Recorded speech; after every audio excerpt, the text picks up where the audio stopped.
What's up, everybody? Welcome to Dudes Who Bet Daily. That's right, it's Magic running solo with you today. Papa Dude and Aaron are currently on their way to Norman, Oklahoma to watch the Boomer Sooners get a big win. I don't even know who they're playing, doesn't matter. Big win for the Sooners coming today. Listen, in terms of big wins, if you haven't been following us, you really got to get on board because we were red hot and could not have gotten luckier with some of the plays yesterday. Right up here on the screen, these are today's picks. Want to give you something more to look at than just my ugly mug on the screen here. But if, by the way, if you are watching with me live here, join me in the chat. It's going to be a quicker show, but at least give me someone to talk to. Otherwise, I'm just sitting here rambling by myself. But yesterday, real quick, Aaron's best bet was at Gulfstream Park, race 2, number 2, Rod to Rod. That horse definitely never in doubt. The winner went off at 3-5 and about 5-10 seconds into the race, clicked down to 1-5. So, you know, really unfortunate about the price, but I got the win nonetheless. The Temple Owls, they got trampled by the SMU Mustangs before they even had a chance to fly out of the trees and take off. My best bet was Temple under 16.5. I cashed it with 16.5 points to give. Temple got absolutely demolished. I think it was 55-0.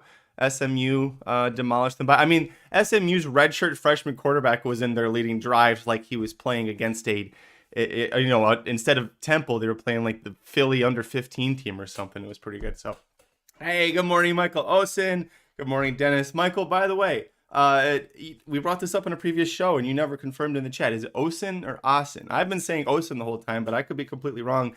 And you've been too nice to correct me, but I really want to know. It's been bothering me for over a year now. I'd love to know what the answer is on that. But so Rod to Rod Temple, those were the easy cashes yesterday. The Houston Astros. I was all set to come on here. If you remember yesterday or 2 days ago, Papa Dude's best bet was Minnesota Wild to beat the LA Kings, and it looked good for about 10 minutes in the first period, and then LA won 7-3. So I showed up on yesterday's show with an LA Kings hockey jersey on just to troll him.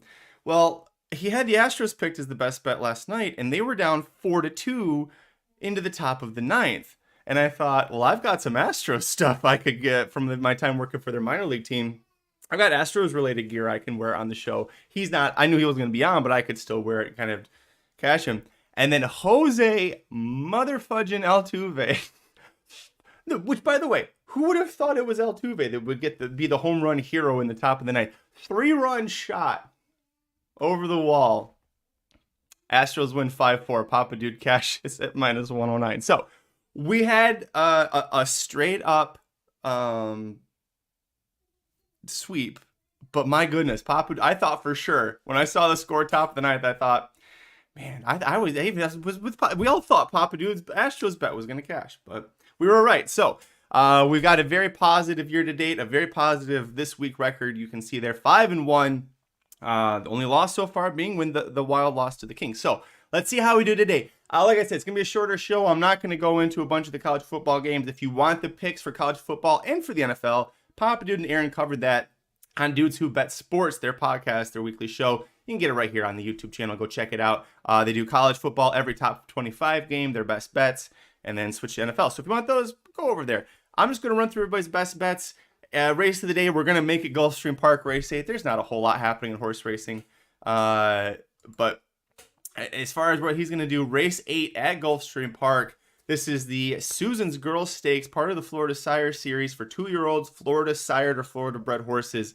And he's going with the number 11, R. Harper Rose. This is a 7-furlong dirt sprint. And you would normally think, like, post 11's not great, even for a one-turn race. They've got they'll go out of the chute all the way down the long backstretch at Gulfstream. So she could have time to get positioned. But then you look, the 5 scratch, the 6 scratch, the 9 scratch. So suddenly she's breaking from post 8. And oh, by the way, she's the fastest horse out of the gate by about a half a second. She's extremely fast early. This is a Safi Joseph Jr. trainee. Edgar Zayas has ridden her both times. 5.5 furlong victories. Did it in the mud on debut by 6 1/4 lengths. And then on fast dirt against Allowance Company 2-year-olds by almost 6 lengths the next out. So a combined 12 lengths of victory for her. She's never even been touched on the front end. And I see why Aaron went with her. You're going to have another case, I think, like yesterday where the horse goes off at 3-5 and 10 seconds in, she's 1-5. But yeah, I think our Harper Rose is a beast. Should absolutely dominate these Florida breds here. And honestly, very curious to see what she does. Is it, turning into a 3-year-old? I think especially the early championship meet races for 3-year-old fillies at Gulfstream Park, she's going to be really tough. And it's Safi Joseph Jr. is going to be training her, so she's going to be set to go. So Aaron's best bet, Gulfstream Park, race 8, number 11, R. Harper Rose. And yeah, like Michael Austin, by the way, thank you for putting it in there, Austin. I'm going to try to remember that. I've been saying it wrong, so now I have to correct it. Michael Austin says scratch of the 9 really helps. It definitely did there. So further benefits. Dennis, thank you so much. Dennis says magic hair is how I want my hair to be, but cannot get it to. It takes a lot of work. There's a lot of hairspray that I use. I've become someone who now uses hairspray to get it to do this. And I literally showered, dried it, hairsprayed, and then here I am for the show. Shadi says, disappointed you're not in a Mustang costume today. No, I didn't. I wanted to do my hair to do the cowboy hat. Listen, the SMU Mustangs, it all cashed, and Papa Dude cashed. We had a clean sweep. That's all that matters. We're going to stay positive here. Let's see. We'll do Papa Dude's best bet here, college football. He's going with Pittsburgh. I think are they the Panthers? Pittsburgh Panthers. I almost said Lions, but that's different. Penn State Nittany Lions. Dennis was talking about Penn State in the chat. That's what made me think of that. The Pitt Panthers at Wake Forest. The Demon Deacons, I know that one. Papa Dude has it a +1. Yeah, actually right now I've got it at 1.5 for Wake Forest. So if you agree with Papa Dude, you're going to get some good money there, an even better advantage on Pitt. I asked Aaron to give me a reasoning for this one, and quote, Pitt coming off a big win over Louisville, and Wake Forest is trending in the opposite direction and struggling at quarterback. Liz, you struggle at quarterback in college football when the teams look like they might be about evenly matched. That's the decision maker. Give me Pitt. You're gonna get +1, 1.5. Honestly, you can get them. Let me see. What are they gonna pay on the money line? Line movement. Let's see if I can find this one here, because I think if you actually just wanted to play money line on Pitt, actually, no, that's been trending in the opposite direction here. That's interesting. Pitt's trending at -114 on the money line. They're building it. I don't know. They're building in the Wake Forest home field advantage there. Anyways, Pitt +1 for Papa Dude. This is why I shouldn't be on here talking about college football by myself. Dennis says, I hate Pittsburgh Panthers beat Louisville. Yeah, but that's why Papa Dude likes them. So, like, the team that beat your team, you want to see them keep doing well because that makes Louisville's loss look better, right? Sorry, I'm trying to help you out, Dennis. All right, my best bet. I got the jersey on. Detroit Red Wings at the Ottawa Senators. These two teams have started very hot this season. The Ottawa Senators lost their season opener. It was on the road. They've been home their last 3 games. All of them have been very nice wins. As far as the Red Wings go, they also lost their debut. It was on the road. And then they won at home against Tampa, smoked Columbus in Columbus, and then beat Pittsburgh last out. The reason I'm going with the over is I think both teams are talented. I give the edge to Ottawa because they're at home ice and they haven't lost at home yet. This is the 4th straight game they played at home to start the year. So I'm going to go with the over because both teams love to score. Detroit's 4 games so far this year, 7 goals in their loss to New Jersey, 10 goals when they beat Tampa. They blanked Columbus 4-0. Columbus is a dumpster fire because of what happened before the season started with their head coach getting fired before he ever had a game. All the media circus that's happening. Also just not a great offensive team. So I forgive them for not only having 4 goals total. Not because Detroit scored all 4. Columbus just didn't do their part. Last game for Detroit, 6-3 win over the Pittsburgh Penguins. So you've got totals of 9, 10, and 7 in those 3 games. And then you flip it over and you look at Ottawa. They started the season 8 goals in their loss to Ottawa. 7 goals scored when they beat the Flyers. 7 scored when they beat Tampa. 7 scored when they beat Washington. So 2 very highly talented offensive teams. You look at who's going to be playing for them in net. Ville Husso, talented goalie, still hasn't looked like the guy that was, got the Blues to the playoffs and then kind of faltered. He hasn't had that kind of same season. The Senators are going to counter, I think, with Jonas Korpisalo, who just like Ville Husso, the goals against average is way over 3. The save percentage is sub 900. Not great if you're looking for a defensive game. I think it's going to be a great game. As a Red Wings fan, I'm excited to see how we do because, I think we've beat up on some inferior teams in Pittsburgh and Columbus. This is a test. And even if they lose, I just want to see if they can do well. You also have the storyline of Alex DeBrincat, who was in Ottawa last year, wanted out, got traded in the offseason to Detroit and got the big fat contract he was looking for. Now he's been red hot to start the year too for Detroit, and now he's going to be playing here in Ottawa, so he's going to be hyped up. The fans are going to be hyped up to try and get after him. 4 games so far for DeBrincat as a Red Wing, 5 goals, 3 assists. I think most of the team last year, 14 games in, didn't have 3 points, and this guy's got 8 so far, so I love it. Anyways, those are my thoughts for this one. Let's see. Michael Austin says, I sent you an email, Magic, since you mentioned it on your Breeders' Cup show. Well, let's take a look at it. I got a little time. I mean, this has been a 10-minute show so far, so let's take a look. There you are. Ooh, Mostadov. Scratch from Ascot. Could ship to Santa Anita. Ooh, that's a spicy meatball. Yes, please. He's probably going to go turf, right? Because isn't this the horse that could go turf or dirt? Yeah. Because he won the Juddmonte International, and that got him into the Classic. And then he also won, there was a race earlier in the year that he won as well, I believe. So, oh boy, gotta go turf with that horse. 6 million purse, 4 million purse. He's better on turf. Yeah, Michael's right. Well, up to the mark might make it so that Mostadaf stays at above even money, but this is like, we were talking about, so what Michael is referencing here on the Breeders' Cup show yesterday, Mike Somich and I on the Magic Mike show had a Breeders' Cup discussion, lots of prop bets, like over under for different wins for Europe, blah, blah, blah, as a way to kind of analyze the divisions as we saw them so far.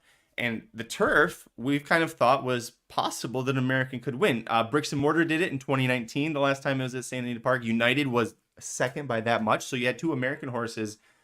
You didn't really have superstar Europeans coming in. You had good Europeans. Appleby had some that came in and just disappointed, but the Americans just ran better. We were saying this year, it looks like Up to the Mark could have a similar situation. You throw Mostadaf into that, and it's like, oh, man. Oh, man. Oh, that's great. It would be so cool if he came over since he scratched out of Ascot, because that's just like unbelievable star power. I remember when I was at the Breeders' Cup at Churchill Downs, which would have been 2018, and that was the year that Enable came over.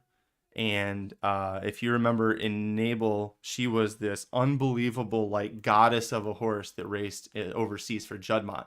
And Frankie Dettori rode her. It was the first time I ever got to see Frankie Dettori in person. And she and an Aidan O'Brien horse, whose name is escaping me, off the turn, just drew off from the field, but the two of them threw down, and it was epic. But all that to say, I remember Aaron and Jared and I were lucky, and I think maybe Slim, we were lucky enough to be in the paddock. They gave us paddock access back then. They still liked us. And I remember being in the paddock for the turf and seeing Enable like 20, 30 feet away. And it felt like actual royalty was there. It's the weirdest. I've never felt that way about a horse before or since. But it's just literally just like you're in awe. You're just like, you can feel the class ooze. Literally, you just feel it oozing off of them. Dennis, maybe Michael, if you've been around, people have been around horses like in the paddock that are of that like just unbelievable class and like superstar, like Elite Galaxy kind of style. You get around them and it's just, there's something different about that. So, yeah. Breeders' Cup's exciting, man. I love this one. This is going to be really great. Very interesting news. Man, this is going to be a lot of fun. Okay, this ended up going a lot longer than I wanted. Thank you to everybody in the chat who's been keeping with me and keeping me entertained here. Dennis says, I see a lot of people on Twitter saying they're not excited for this year's Breeders' Cup. 1,000% disagree. Super excited. Now, it took me a minute. Like, I had to wait. I needed some time after Saratoga and Del Mar to end, and I needed, the month of September and honestly the prep races to get through it. But now that we're getting close, we're 2 weeks away. In 2 weeks, it's Breeders' Cup Saturday. I'm very excited for it, yeah. And then the news of having a Mostadaf come over is super exciting. So, Magical. That was her name. That was the Aiden horse, right? Yeah, like 3-year-old filly and almost beat Enable in the Breeders' Cup turf. They were against the boys that year. Yeah. Whew. Dennis says there's something about classy horses for sure. It's magical. All right. Thanks so much, everybody. JL says, let's go Wings. Love to see a win, but I'm definitely taking the over on 6.5 goals scored. Papa Dude Pitt +1 to beat Wake Forest. And Aaron at Gulfstream Park Race 8, number 11, R. Harper Rose. Aaron said, quote, she's a beast. That's why he likes her. So those are our best bets. Thanks so everybody for joining us. If you are going to be playing the Breeders' Cup, speaking of that, and you haven't yet, go to racingnews.com. You can purchase the pre-sale for the Breeders' Cup Betting Bible. It's on right now. You could also, if you get that, you get the 14 Trends to the Breeders' Cup guide that just came out this morning. It's officially published. If you're a monthly subscriber, you get both of those for free. And like I said, the 14 Trends is available right now. So go to racingnews.com, go to your picks dashboard. It'll be available right in there for you. If you're interested in getting the Betting Bible and you think maybe the 14 Trends sounds fun, become a monthly subscriber right now. It's a $70 cost. Get you, for Aaron's premium picks, get you free picks for every race, every track, every day for 30 months, or 30 days, 30 days for $70. And along with that, you'll get the Breeders' Cup Betting Bible, which has a $40 value. You get the 14 Trends, which has I think a $40 value as well. So you're already getting everything paid for with that. So go check that out. It also applies to the Somobombs, the Rockets, any sort of monthly subscription package will get you covered and include the Betting Bible set. So go check it out. Thanks everybody for joining me. Thank you, Shadi. Thank you, Dennis. Thank you, Michael. Awesome. I'm going to keep saying it that way so that I remember it. Thank you, JL. Thank you. Let's see. I know I'm missing somebody in here. Oh, yeah. Husker Butch ran a fantastic race. Cannot believe that he lost that photo for third it was like 2 of these. Difference between third and fifth. Third place, it pays for a few months of training. Fifth place. Let's just say Husker Butch going to be looking like he hasn't eaten a little bit next time we see him on track. I'm just kidding. Thanks, everybody, for joining us. Papa Dude and Aaron will be back tomorrow, Sunday, for their NFL Sunday Best Bets. Until then, good luck with all your bets.